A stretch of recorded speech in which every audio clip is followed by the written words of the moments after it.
All right, welcome to the second podcast. I don't know if I need to keep numbering these podcasts because that's probably not good.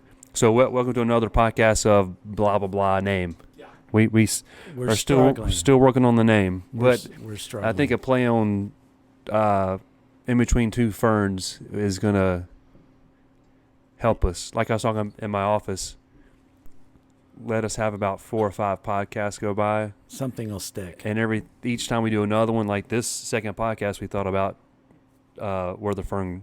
What is it? Between two ferns. Between two ferns. Yeah. I keep saying that. And I'm Zach. I'm Zach Galifianakis. So we'll have a few more podcasts go by to where we'll get a really good name.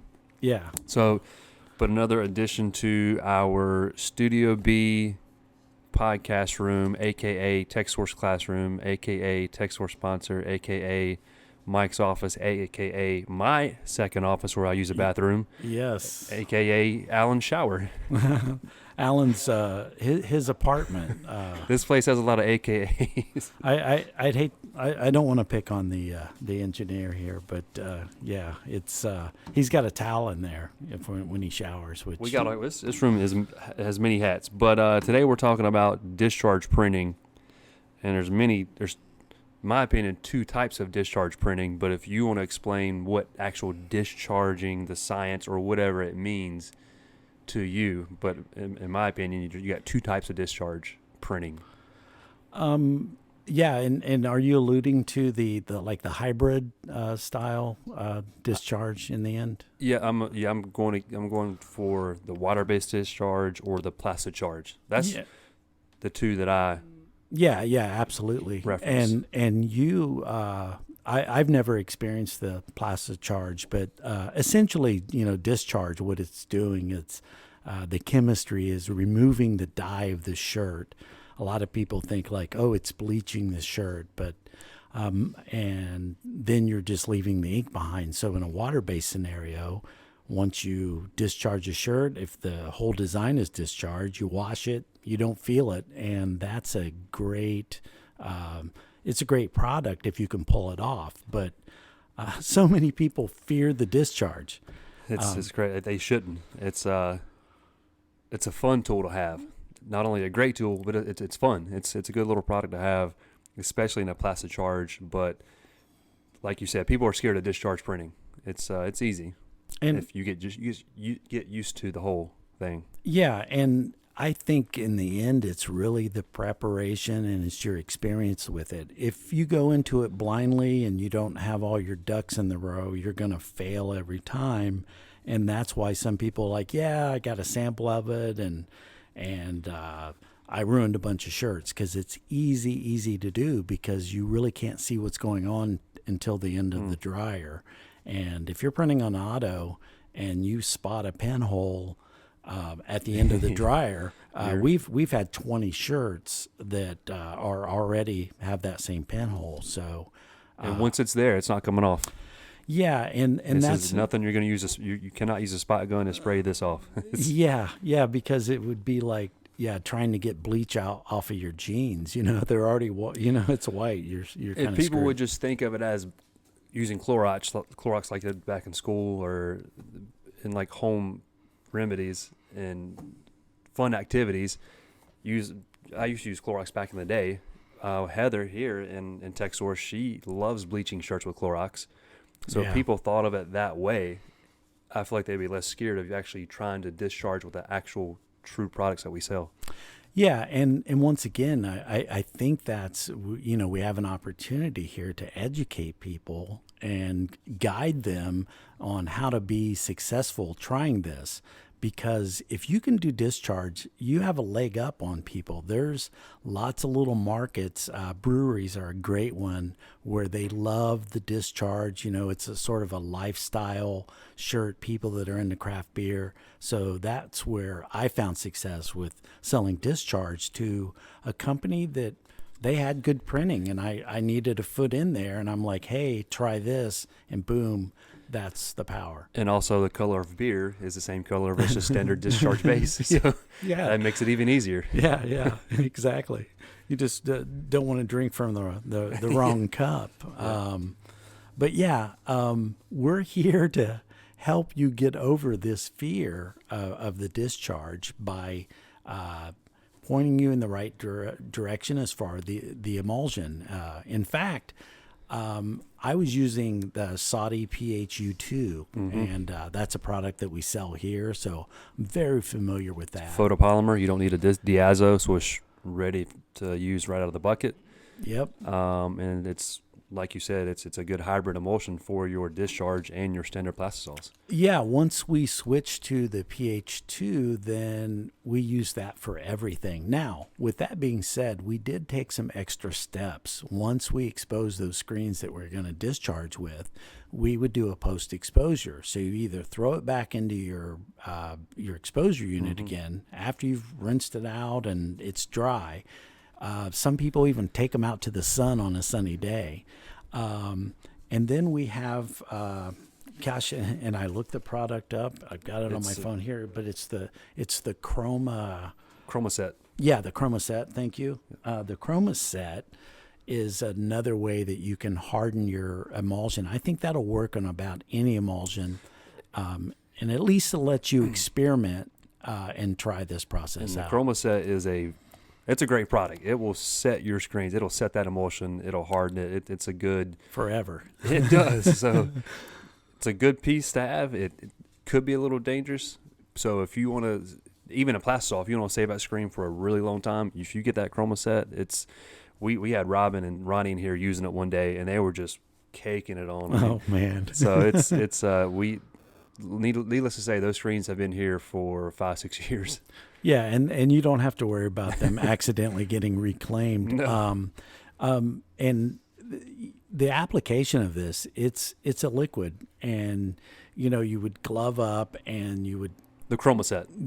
Yeah. And you daub some on, and this is once your screen is dry, post-exposed, and you just want to add that extra barrier, and then you just you rub it on both sides, let it dry, and it gives that extra strength. Yeah.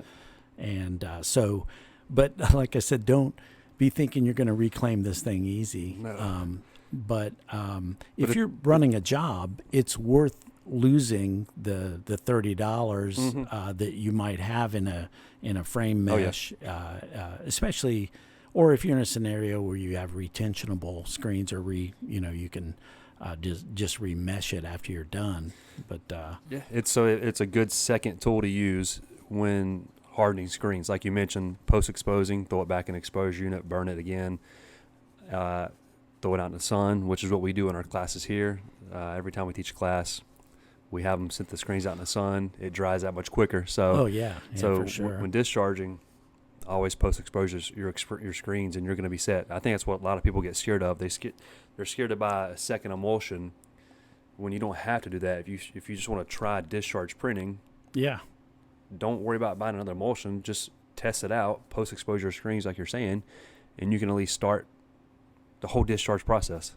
Yeah, and since you've printed with the Plaster Charge, is that as aggressive as the water-based that I've used, my whole career? Or? I would say it's almost exactly the same. I mean, you're going to have a little bit more of a tiny bit more of a feel because it's part plastisol, whereas water-based is water. But with the Plaster Charge, you mix 50% plastisol colors, 50% of that Plaster Charge additive, which is a really thin, mucousy, I guess you can call it mucousy liquid. That's what it looks like. Yeah. But mix those two 50%, so 50 grams give you a 100-gram sample.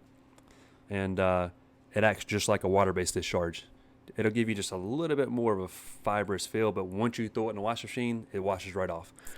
So the Plaster Charge, Plastisol ink plus the discharge name gives you Plaster Charge. Yeah, and another little trick that I've done too is just using this one screen as an underbase to, so that your application on top is thinner.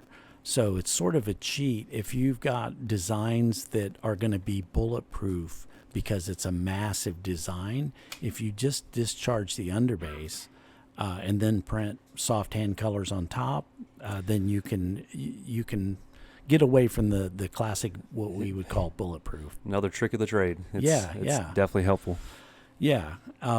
And the other things, and I've written some things down here. We're going to go to the notes here. But other things I wanted to mention, the pinhole scenario. See, that's where with discharge you can't really visually see. If you're printing black shirts, if you have a little red pinhole, you're not going to see it. You come down to the end of the dryer, and then you're going to see this big red dot. So it'll look good. You don't want it, but it's going to look good. Yeah. And so every shop that is going to do discharge, the first thing you do is go to Michael's or I think Joann's or any of those crafty places, and you get a multicolored fabric pen set, and that's how you cover your pinholes. Like a magic marker? Well, pen set, you would use a Sharpie if that's all you had, Yeah. but you really don't want to send that out. Fabric pens will at least dye the fabric, and if it's a small pinhole, you can get away. If it's a brown shirt, you grab out the brown fabric pen and dot it. Yeah, that's a definitely good tip. I haven't heard that one before. Getting a fabric pen just to knock those pinholes out, that's pretty good. The first time we started doing that at All American, before we ever ran discharge, I went and bought the 64 pack of all the different colors of fabric pens, and that's pretty good.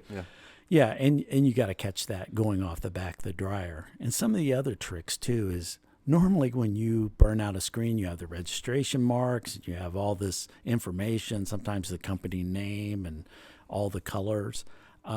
That's a time when I'm running the art for discharge.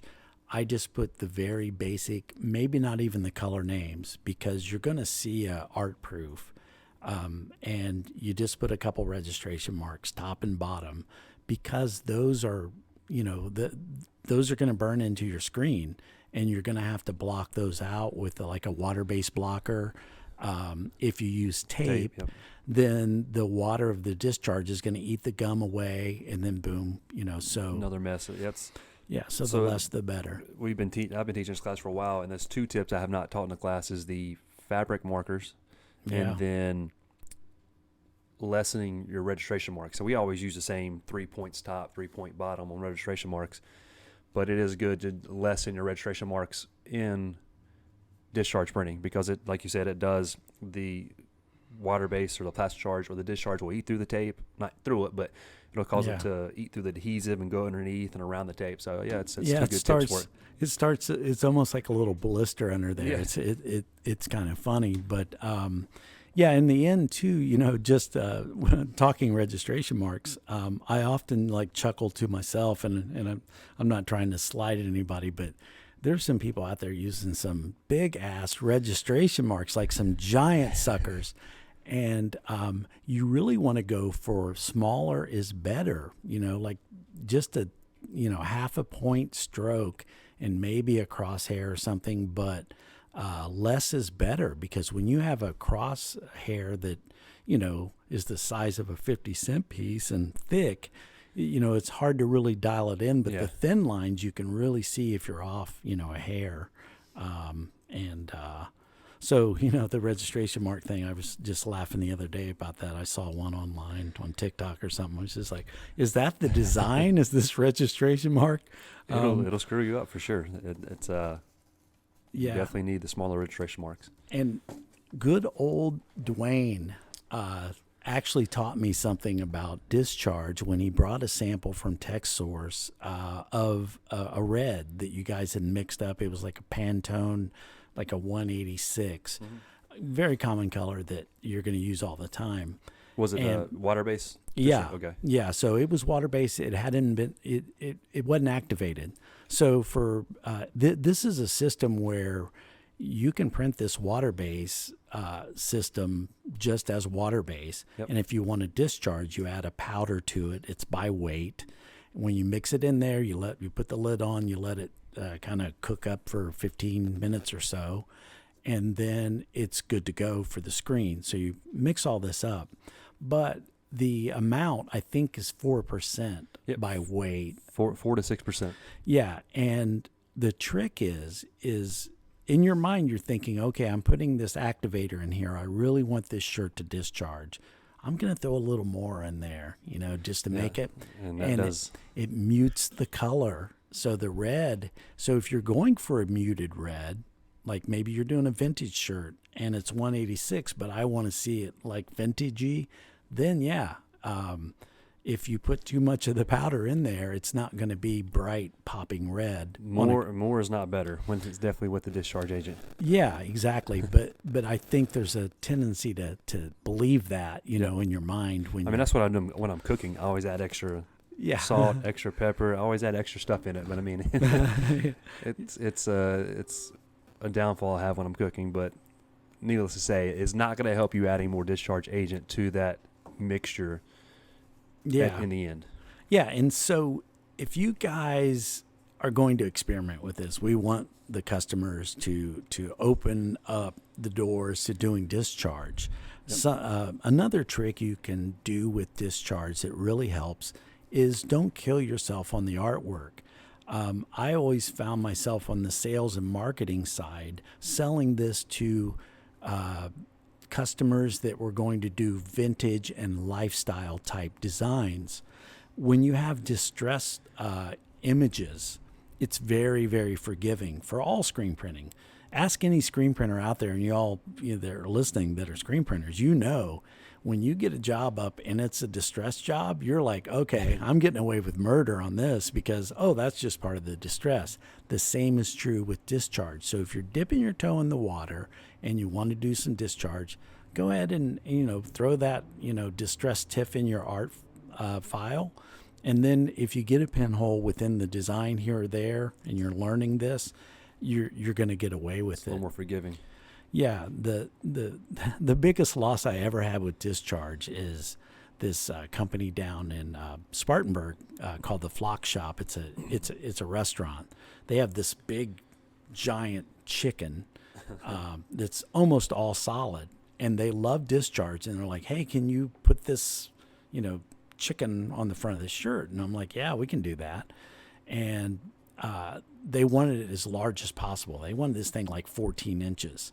So this soaked up a lot of this water base, and it was solid white on a black cotton shirt. Well, I lost a lot of those just because of a fuzzball, almost the reverse of a pinhole. Yep. And that's the same thing. Like, I can't touch it up and send it back through. Now, in the end, they were cool with it, and I got away with selling those for their employees at cost. But a big solid area of discharge, you're just setting yourself up. It's the opposite of a distress print where you get away with murder. Line art's good, but block art, something that large, it's actually going to look worse than it would with standard plastisol.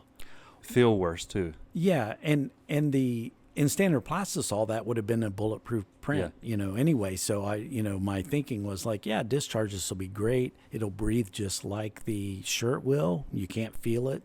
And so, but those are the lessons that you learn over time that you try to, in this scenario. And this will be something I'm sure will be in the specialty class, right? So we teach this in the class now, in the one-day class. We teach the Plaster Charge printing along in the same logo with a water-based discharge as well. So we do both Plaster Charge and water-based discharge in the class, but we're going to increase that class to a 2-day class to give a little more time to teach how to use a Plaster Charge, the mixing ratios, using this plastisol with the additive, and versus the water-based discharge with the pigments.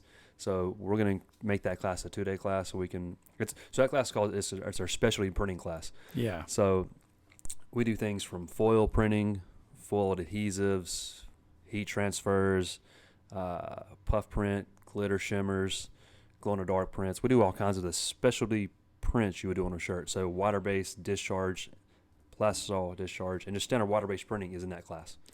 Yeah, and that's another good.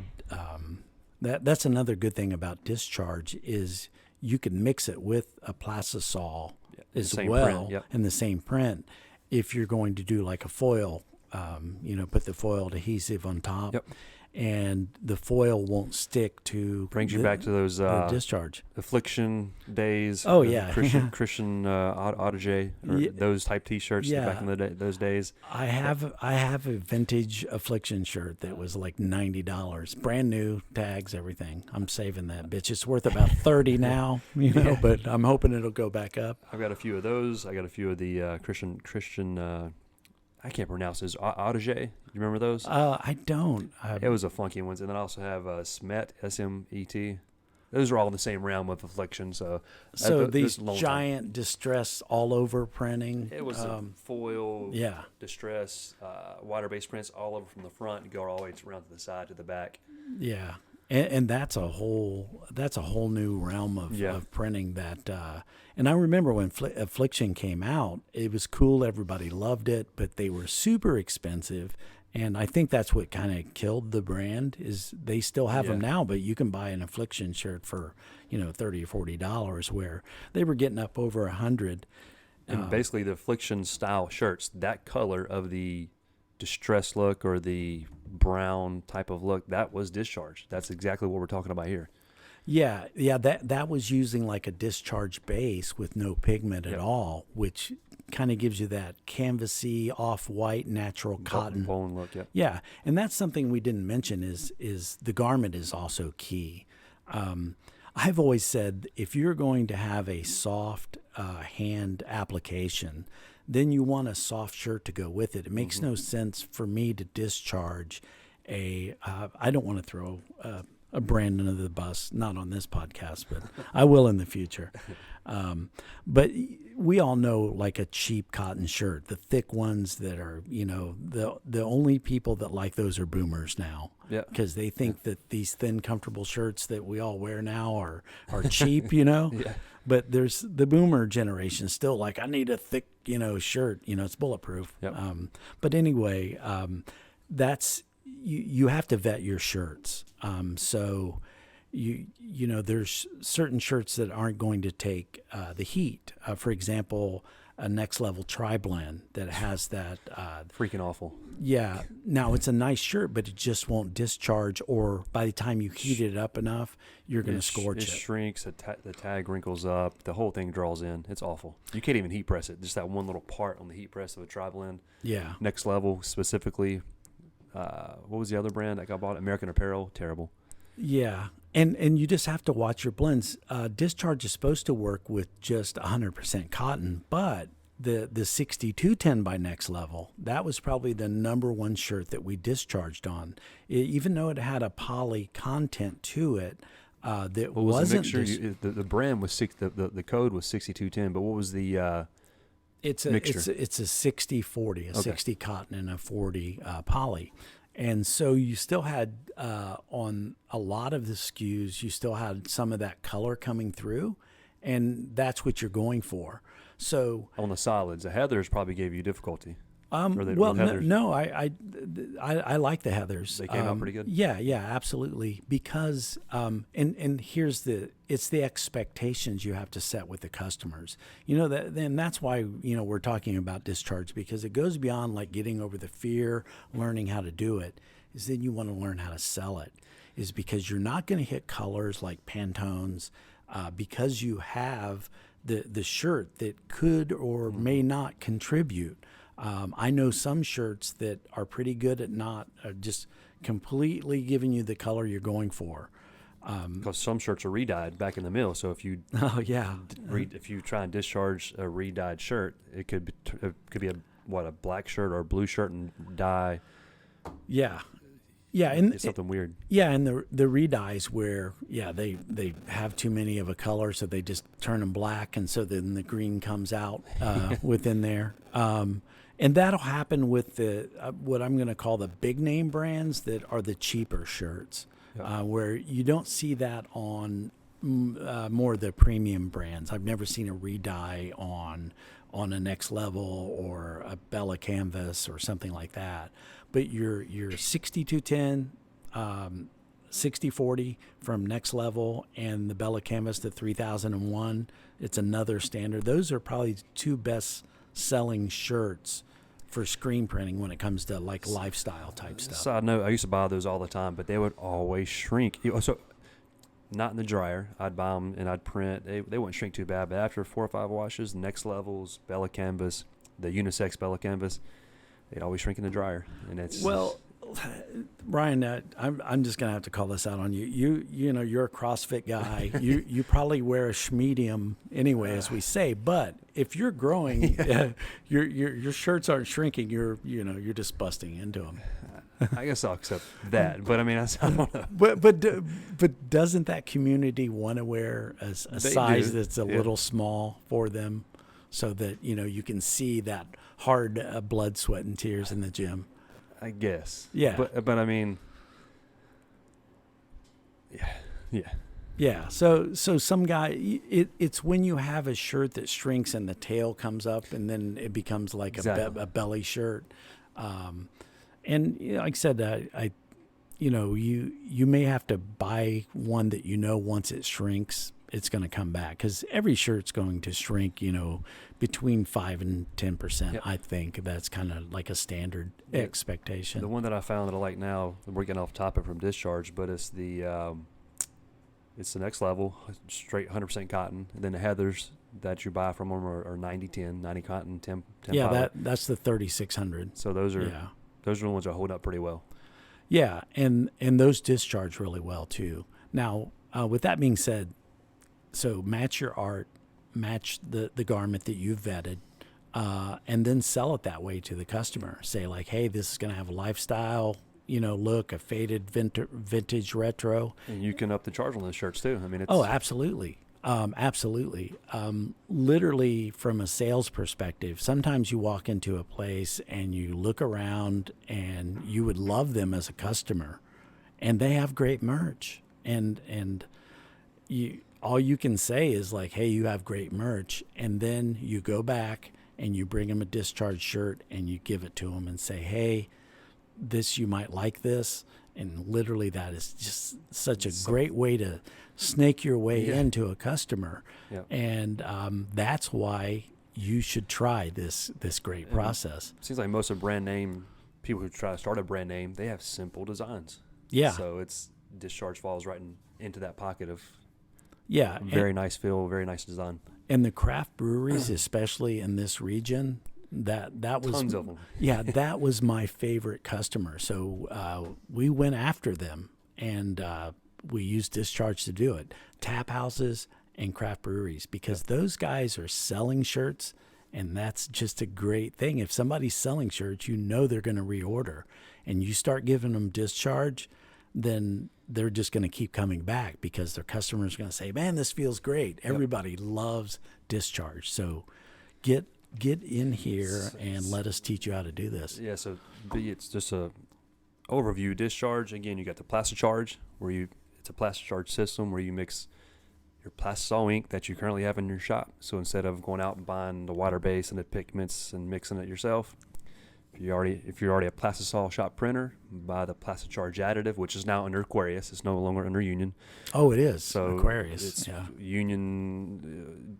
Avient bought everybody. Yeah, everybody. Consolidated everybody. So now they put the Plaster Charge under Aquarius. Anyways, still Plaster Charge system. 50% ink, Plastisol, 50% additive, 100%, and then you use your 4 to 6% of the Discharge Agent versus your water base, which we should probably test both of those so you can see how they feel. It'll be a good little video, but yeah, side by side. Do the water base Discharge base and mix our pigments in. And then use your additive, which is ZF powder. Yeah, and all these systems have this where you can make any color you want. Or you can order colors like we did. We got that 186 red, and had Caleb mix it up down there. So, short disclaimer: Union Discharge Agent, Matsui Discharge Agent, Rutland Discharge Agent. Whatever agent is out there, it's all the same freaking thing. It's all ZF powder. So they're going to tell you not to mix them, but I've never had to worry about what powder. It's just do we have some powder? As long as it's ZF powder, you're good. It's baking soda. I wish it was. Yeah, but it's generic. It's not baking soda, but yeah, okay. All right, it's not baking soda. But yeah, you're right. It is a universal, whatever that powder Yes. is, and you want to use it in a well ventilated area. And any shop that you're running production, you want to keep good airflow and ventilation in. But discharge, It'll smoke heavily, which is why I need it ventilated. yeah. And it'll have a stench. I don't mind the smell, but a lot of people who are in the class don't like the smell. But you're right, the smell will be there. Yeah, it's the screen printers that love the smell of discharge and screen opener. Those are the ones I worry about at night. Now I hate screen openers smell, but I don't mind the discharge smell. Yeah, and I'm glad I mentioned the screen opener thing because cleaning screens with screen opener plastisol, we've all done it where the ink gets hot and you have to use a screen opener to break loose that partially cured plastisol. Mm-hmm. And that's why printers love it. They're cleaning squeegees with it, because it works so well. And it's a fast solvent, meaning you spray it on, it evaporates really quickly. Yep. And there is a special screen opener for water-based too, and I know that Texsource carries that. Yep. I've never seen that until I came here, and I'm like, that's great because most people just have a little bucket of water, and then they're rubbing on the screen, and then that is going against you're breaking your stencil down. So having something you can spray to open up, definitely want that in your toolkit when you go to use this discharge and water based.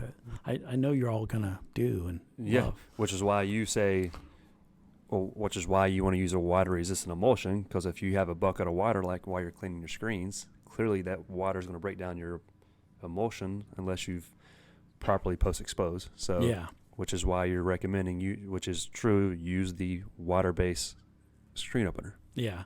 And you see all the stuff we talked about, all these things that you have to learn, that's what scares people off. So we said a lot, but it's not much. It's simple. Yeah, in the end, like anything, it seems like, oh my gosh, how am I going to do this? But once you do it, and that's what that's why I like these hands-on classes, because you get to really do it, and then that gives you a sense of confidence versus hearing us talking about it or seeing a video of us doing it. It looks great and easy when someone else is, we can make it look easy. We know what we're doing. Exactly. And that's why you just can't, the hands-on experience. So Discharge Podcast will go along with the specialty printing class, which is, I think, it's a little ways away because we got a lot of important classes coming up. Yeah. But this podcast kind of goes along with that specialty printing class that we have on our website. So it's 2-day class.